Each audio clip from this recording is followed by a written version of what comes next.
से सखियां नंद बाबा और यशोदा आदि श्री कृष्ण के वियोग में रोते हुए अपने ब्रजमंडल के लिए लौट गए।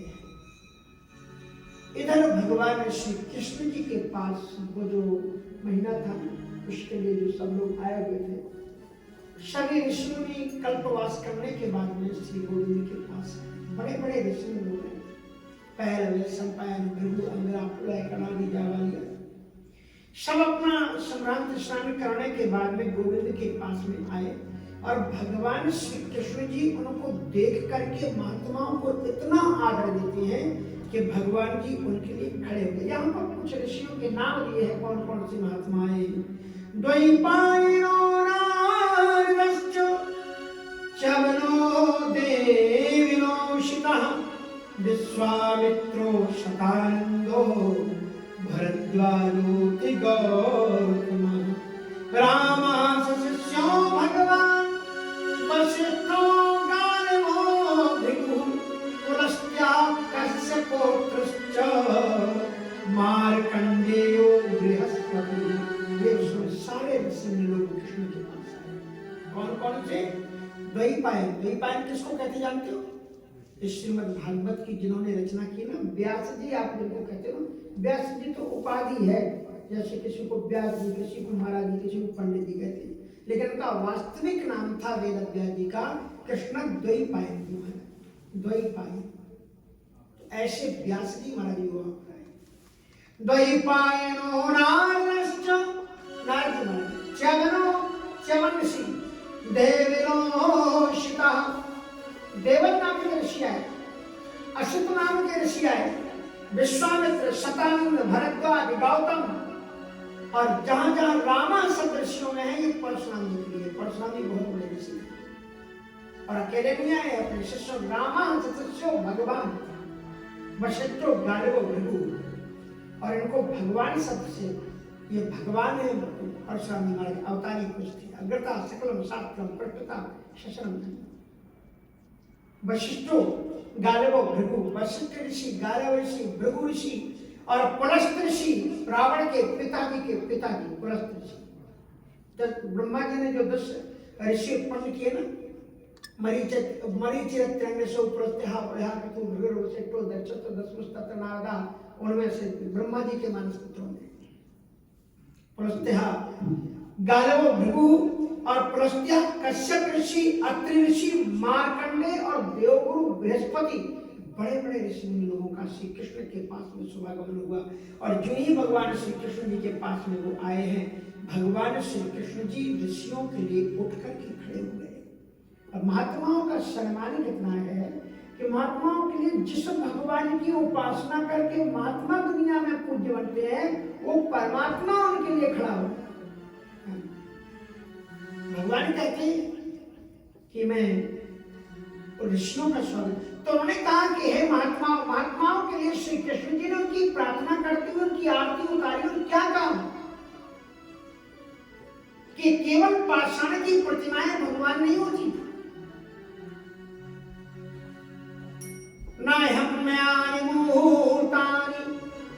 पत्थर की प्रतिमाएं ही केवल प्रतिमाएं होती, काठ की बनाई हुई प्रतिमाएं नहीं होती। ये संत साक्षात भगवत विग्रह हैं, हम आपको सादर नमन करते हैं।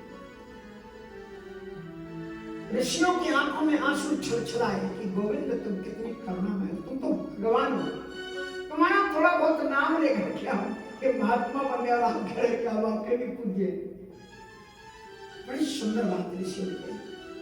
यन्मायया तत्तु विदितुम वयम् विमोहितो विश्वस्य जावधीश्वरा। आप उस माया के पति हो जिस माया के व्यामोह में हम भी आपको भूल जाते हैं। ऐसे हे जगत पालक प्रभु जी, हम आपको सादर नमन करते हैं। बड़ी सुंदर सुंदर प्रार्थनाएं हुई और उसके बाद में वसुदेव जी महाराज ने उन्हीं ऋषियों को वर्ण करके फिर एक विशाल यज्ञ किया। और यज्ञ के संभ्रांत हो जाने के बाद में जब महात्मा लोग चले गए तो श्री वसुदेव जी महाराज घर में आए थे, सबको लौटा करके आए। और उसके बाद में श्री कृष्ण और बलराम बैठे हुए थे। वसुदेव जी महाराज ने हाथ जोड़ा, वसुदेव और देवकी जी, किसका? श्री कृष्ण और बलराम। हाथ जोड़ करके वसुदेव जी महाराज श्री कृष्ण जी से क्या कहते हैं कि कृष्ण कृष्ण महायोगिन शंकर सन सनातन जाने वाम संयत साक्षात प्रधान पुरुषो बरो। हे कृष्ण आप साक्षात भगवान, हे बलराम आप शंकर सनो से सुना दो। मैं जानता हूँ मुझे ऋषिमुनियों की प्रार्थना करने से पता लग गया कि आप प्रधान पुरुषो परो, आप परब्रह्म परमात्मा युवाम ननः सुतौ साक्षात प्रधान पुरुषेश्वर। आप मेरे बाप, आपका मैं बाप नहीं हूँ, आप सारी दुनिया के बाप। इसलिए युवाम न सुता साक्षात, आप हमारे पुत्र नहीं हो, आप सारे प्रधान पुरुषेश्वर, परम पुरुष के भी आप ईश्वर। इसलिए भूभार छत्र छपन अवतीर्ण हो तथा, जैसे कि आपने आकाशवाणी की थी कि मैं धरती पर अवतार लूंगा, उसी वाणी को सत्य करने के लिए ही आप मेरे बेटे बनकर के आप अवतरित हुए हो। आपको प्रणाम करते हैं, प्रणाम करके मांगते हैं। और मैया देवकी जी तो ये कहती है कि अगर आप भगवान हो तो हमारी एक कामना को पूर्ण कर दो। जो हमारे 6 पुत्र जेल में मर गए थे उनको मैं एक बार देखना चाहती हूँ। भगवान उनको लाते हैं, माता यशोदा को अपने अंतःकरण से लगा करके दूध पान कराते, मुक्ति हो जाती है। क्योंकि जिस आंचल को वो गोविंद ने पान किया उसी आंचल से जब वो स्पर्श पाते हैं तो उनकी मुक्ति हो जाती है। उसके बाद में वो जो मुक्ति का उपदेश मानते हैं कि हमें भी मुक्ति का रास्ता दिखा दो, तो भगवान ने सोचा कि अगर हम इनको उपदेश देंगे तो इन्होंने ये भाव बनाया गया कि मेरा बेटा ही। अगर आप अपने बेटे को पता लग जाए बहुत बड़ा कथावाचक है, बहुत बड़ा विद्वान है, तो आप उसको बैठा के कहोगे बेटा तुम दुनिया को कथा सुनाता है, मुझे भी कथा सुना। और उसी समय पर अगर आपका बेटा व्यास गद्दी पर बैठ के कथा कह रहा है तो आप सोचते हैं तो हमारी बेटा बीच में कहेगा जरा मैं देखा हूँ वो दाल बन रही है, थोड़ा सा आके अभी आती हूँ, आप बैठ लो अभी, आप क्योंकि रखा तो अभी वो भाव पैदा नहीं होगा। भगवान कृष्ण जी मुस्कुरा दिए, कई रटे हुए वेदांत शब्दों से नेह नानार्थ चिंतन सुधार होने वाला नहीं है। इनको मैं किसी से उपदेश दिलाऊंगा। इन्हीं पूरी कथाओं के बाद में बहुत कथाएं हैं, 10वें स्कंद पूर्ण होता है और 11वें स्कंद की प्रारंभ में बड़ा सुंदर एक बात कही गई है कि कृत्वा दैत्यवधं कृष्णः सरामो यदुर्वृतः भुवो वितारेद भारं जविष्ठं जनयनकलं। कृत्वा दैत्यवधं कृष्ण सरामो यदुर्वृतः, भगवान श्री कृष्ण जी ने पांडवों के द्वारा समस्त कौरवों का निवृत्त उनका वध करवा दिया।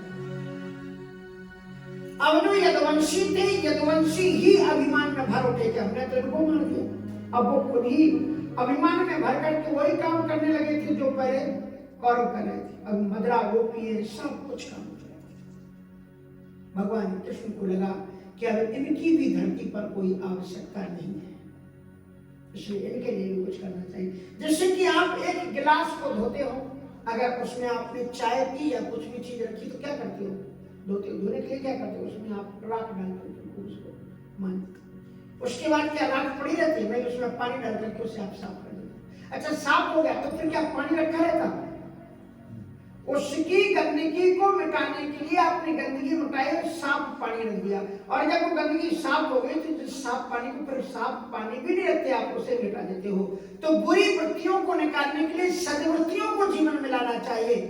तमोगुण को नष्ट करने के लिए रजोगुण जीवन में आता है और रजोगुण को नष्ट करने के लिए सतोगुण आता है। और जब आपका तमोगुण नष्ट हो जाए, रजोगुण नष्ट हो जाए और सतोगुण आ जाए तो फिर आप सतोगुण से भी ऊपर उठ जाओ। क्योंकि भगवद गीता में श्री कृष्ण जी कहते हैं त्रैगुण्य विषया वेदा नैष त्रैगुण्यो भवानि, त्रिगुणातीत सतो गुण रजो गुण तमो गुण सबसे ऊपर। भगवान श्री कृष्ण जी कहते हैं अब इन दैत्यों का श्रृंगार करने के लिए इनको मैंने बढ़ाया।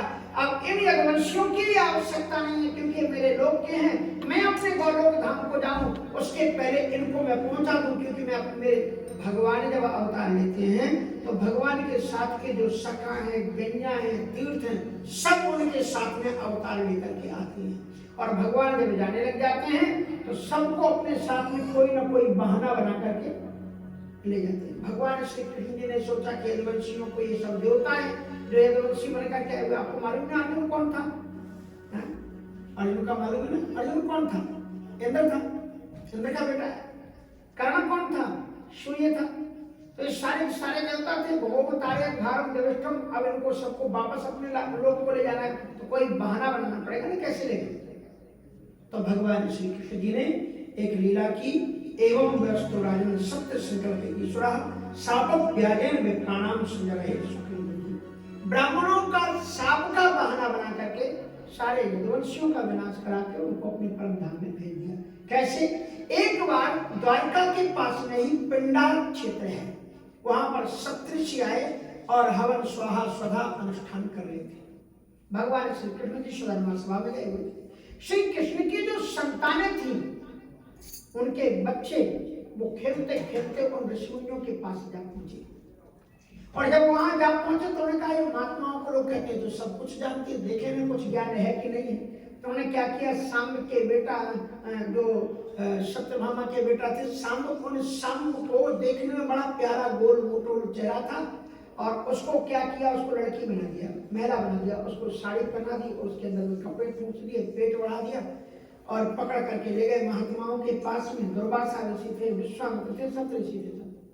पूछने लगे, महाराज ये जो है ना, पृष्ठम विरजति साक्षात प्रभूता मोह दर्शनाः प्रशोष्यन्ति पुत्र कामां किंचित् संजने सति।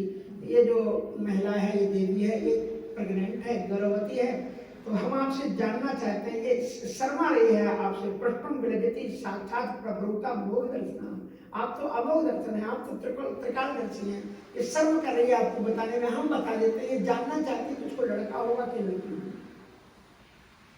था वो लड़का। जब ये कहा तो महात्माओं ने कहा कि देखो बच्चे, तुम लोग महात्मा है, भजन करने के लिए काय को परेशान करने जाओ, तुम अपने अपने घर क्यों परेशान करने? करने वाला थोड़ी सी बात है, बता दो। दरवाजा से एक पेड़ के नीचे बैठे, इन्हें हमारे पास भेजो, हम बताते, आओ हमारे पास, हम बताते। दुर्वासा ऋषि खोदी थी और उनके पास में गए, तो क्या कहा उन्हें, एवं जनयस्यति मोह मंदा मुसलम कुलनाशनम। न बेटा होगा न बेटी होगी, तुम्हारे इस पेट से एक मूसल पैदा होगा जिससे संपूर्ण यदुवंश का विनाश होगा। बालकों ने देखा, जब टो करके लोहे का मूसल बन गया, घबराए घबड़े दौड़े दौड़े उग्रसेन जी के पास आए। उग्रसेन जी को बताया, हमसे गलती हो गई और वहां पर ऐसा ऐसा श्राप दे दिया, ये मूसल बन गया, कपड़े मूसल बन गए। उग्रसेन जी को बड़ा दुख हुआ कि श्री कृष्ण जी महात्माओं का इतना सम्मान करते हैं, अगर उनको ये पता लगे कि हमारे बच्चों ने इतना अपमान किया तो उन्हें कितना दुख लगेगा। इसलिए आज समस्त यदुवंशियों ने पहली बार श्री कृष्ण से कुछ छुपाया। क्या किया, उस मूसल को घिस करके चूर्ण बना करके समुद्र में बहा दिया। लेकिन ध्यान रखना, न यद भावी न तद भावी, और भावी चेत तदन्यथा, न ऐसा होगा न वैसा होगा, ऊपर वाले को जैसा मंजूर है। तुलसीदास ने लिखा है कि आपन आवे ताय पे ताय, तुलसी जैसे भवितव्यता जो तुम्हारे जीवन में घटना घटनी है, ना कोशिश करोगे ना कि मिट जाए, मिटेगी, तुम जो कुछ प्रयास करोगे मिटाने के, तुम उससे और क्लोज पहुंच जाओगे उसके पास। एक पंडित जी की कहानी आती है कि राजा उन पर बड़ा विश्वास करता था। उसको पंडित जी को उन्होंने अपने घर बुलाया राजमहलों में और बेटी को दिखाया, तो बेटी बहुत ही स्वरूपवान थी। महाराज उनका मन वासना में डूब गया। उन्होंने सोचा इस बेटी को मैं किसी तरह से प्राप्त कर लूं। हाथ देख करके कहा कि बेटी तो तुम्हारे लिए बड़ी अनिष्टकारी है, अगर ये बेटी आपके राज्य में रहेगी तो आपका राज्य नष्ट हो जाएगा। बोले फिर महाराज क्या करें? बोले अगर राज्य को बचाना है तो एक बच्चे को छोड़ देना चाहिए।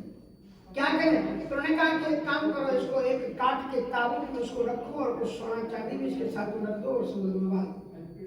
राजा ने अपने प्रजा पालन की दृष्टि को देखते हुए उस बेटे को काट के ताबूत में बंद किया और उसमें लोहा और सोना वगैरह डाल करके, आभूषण डाल करके उसको बांध दिया। और पंडित जी चले गए अपने गांव में कि बहता बहता ताबूत इतने घंटे में मेरे यहाँ पर पहुंचेगा, हम वहां पर निकलवा लेंगे। और इधर बीच में क्या हुआ, वो ताबूत बहता बहता बहता बहता बहता चला जा रहा था। बीच में एक राजकुमार आया हुआ था, उसने उसको बहते हुए देखा तो उसने कहा कि क्या जा रहा है इसमें बहकर के, जरा निकालो। उसको निकाला तो उसमें लड़की निकली, राजकुमारी निकली किसी देश के, उसमें तमाम सोना चांदी था। महाराज तो लड़की से राजकुमार ने पूछा कि मैं फलाने देश का राजकुमार हूँ, आपकी ये स्थिति, तो आइए हम आपका सहयोग करते हैं, हम आपके राज्य में पहुंचा देते हैं। कहा कोई ना कोई तो रीजन होगा कि मेरे पिता ने यहाँ पर बंद किया है, इसलिए यदि पिता ने मुझे ऐसे छोड़ा तो अभी मैं शायद बच गई हूँ, फिर अगर वो मुझे मारना ही चाहते हैं तो कोई और प्रयत्न करेंगे तो शायद मैं बचूंगी भी नहीं। अब आप मुझे मिले हैं, आप ही मेरे दामन को थाम।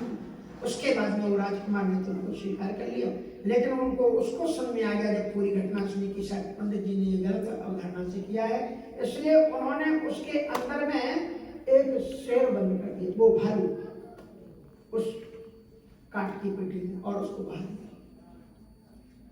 उधर ज्योतिषी जी ने खड़े कर रखे थे लोगों को कि ताबूत बहता हुआ आएगा और जो ही बहता हुआ है उसे लेकर के आएगा। ताबूत बहता हुआ आए, लोग लेकर के आ गए। बोले पंडित जी क्या करना है? कहा इसको हमारे कमरे में बंद कर दो। उसको ले जाकर के कमरे में बंद कर लिया। कहा मैं इसे अंदर से साकड़ बंद कर लेता हूँ, और यदि मेरी भी आवाज में कोई भी चीखे और चिल्लाए ना तो इसे खोलना मत। और उसके बाद में जो ही उन्होंने खोला तो महाराज 3 दिन से भूखा प्यासा भालू निकला, सीधा अटैक कर दिया पंडित जी के ऊपर। अब वो चीखे और चिल्लाए, अरे खोलो, मुझे बताओ, मैं मर रहा हूँ, मुझे बताओ। बाहर खड़े हुए लोगों ने कहा तो गुरु जी चीख रहे हैं। अरे बोले माया तो किसी भी आवाज में बोल सकती, हो सकता है माया गुरु जी की आवाज में बोले। चुप रहो, खोलो। जब सब आवाजें बंद हो गई तब देखा कि गुरु जी तो गए। इस पर एक श्लोक लिखा है अवधरायण में, कहा कि राजकन्या राजद्वारे और विप्र भालू भक्षितम। जो होना होता है वही होता है। राजकन्या को अपने राजद्वार पर चली गई, राजकुमार एक रानी बन गई, लेकिन भालू विप्र। इसलिए तुम जो प्रयत्न कर लोगे बचने का, तुम और उसकी किलो चलो जाओगे। तुलसी जैसे भवितव्यता ऐसे ही मिले।